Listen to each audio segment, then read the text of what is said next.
All right, so we just want to give a brief update on the Lakewood shooting that happened at Joel Osteen's church uh, yesterday. Today's date is February 12th, 2024. And before I begin, I just want to tell everybody to just keep paying attention and learning about this. We're doing the same thing. We're going through a lot of information, a lot of different sources, a lot of different reporting services. There's a lot of information available in open source. Um, and, some things right now, guys, are just not obtainable because there is an investigation going. And so we just have to be patient to find out certain facts. I know there's a lot of chatter and fear kind of going around about, this individual and particularly and some of the things that have happened. It is a rare occurrence that a uh, female would be an active shooter. And, we can all kind of read between the lines, but sometimes reading between the lines, there's still a blur there, and we can't just jump the gun just yet on some things, not on everything. Um, but let's talk about some things that we do know currently. We do know that the shooter has been identified as 36-year-old Genesee Marin- Monrino. I can't even pronounce her name correctly. Sorry. I'm just going to do the best I can with that. She has different aliases under the name of Jeffrey Escalante. And I know that Jeffrey has been spelled about three different ways. So if you're out there looking for information, you're going to have to learn all three of those different ways. That is what her aliases were. However, every state record that is available for the public to view, like criminal records, um, she is a female. Her driver's license is a female. That is what she has on legal documents. And so we don't know um, if she was making a transition. I know they talk about transgender was a thing. Um, we simply just don't know all the details of that yet, though. However, we do know that on all documents dating back to 2005, she was a female. We also know that she had an ex husband.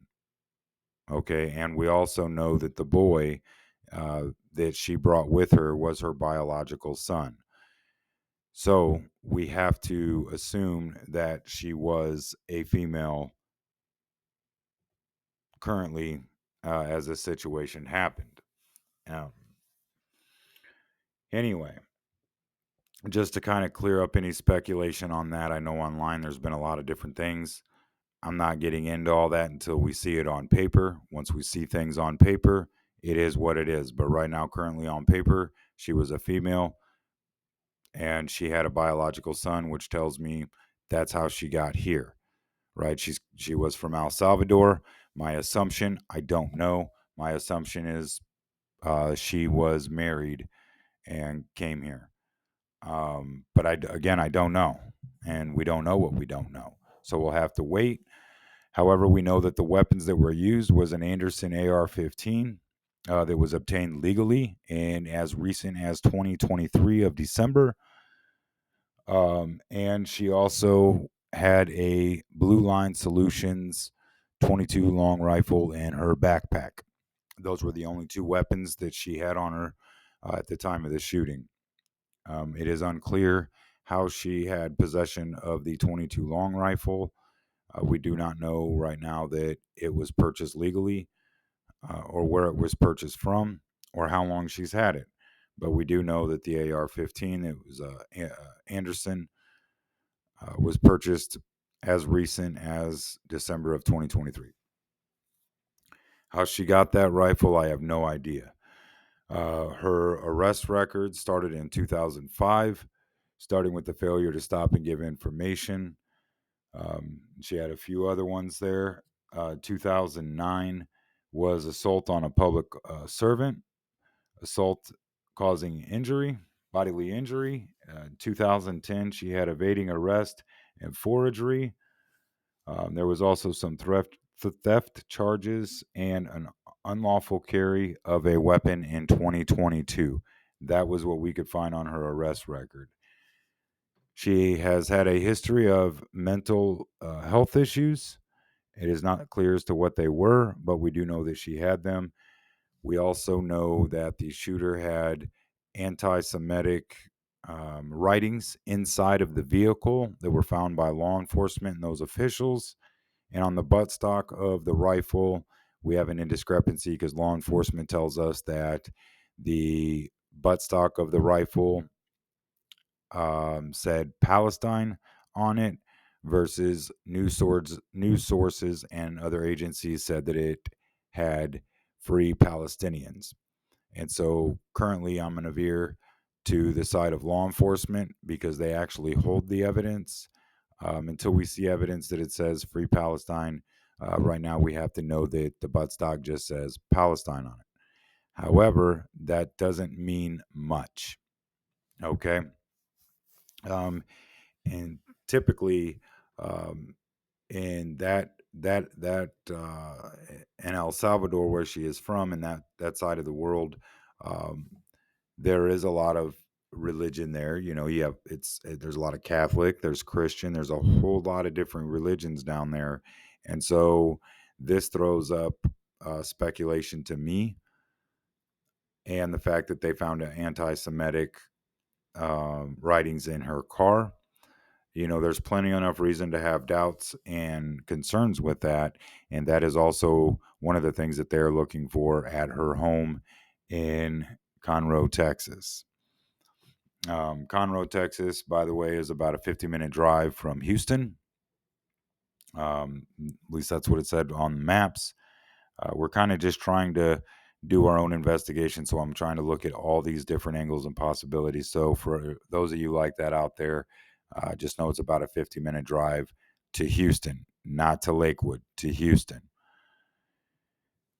We do know that when she arrived at Lakewood, she had a confrontation with a security guard there that was standing on the outside of the west side of the parking lot, but he did let her in.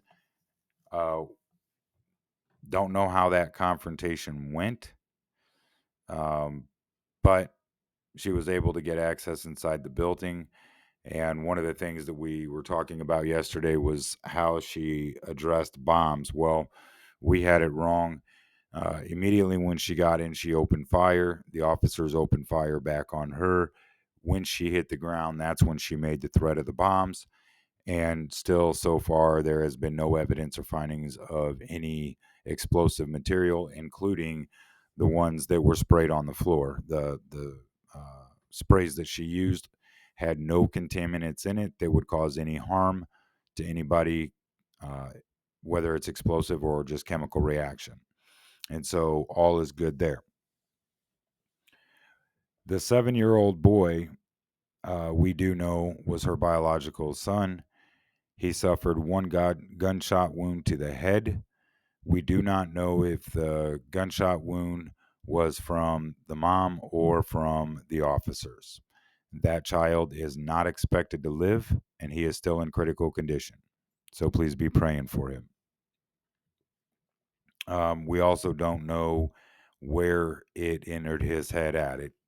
There's been no other details offered about that poor little boy. The officers, Christopher Monrino, there is no relationship to the shooter there. He is simply a different person outside of the shooter's family. There is no connection between the two. He was one of the officers there. He was HPD, Houston Police Department, and it was him and another officer. Both of them, from what I understand, are on administrative leave, but a judge has ruled that their actions were in self-defense. That is what we know right now.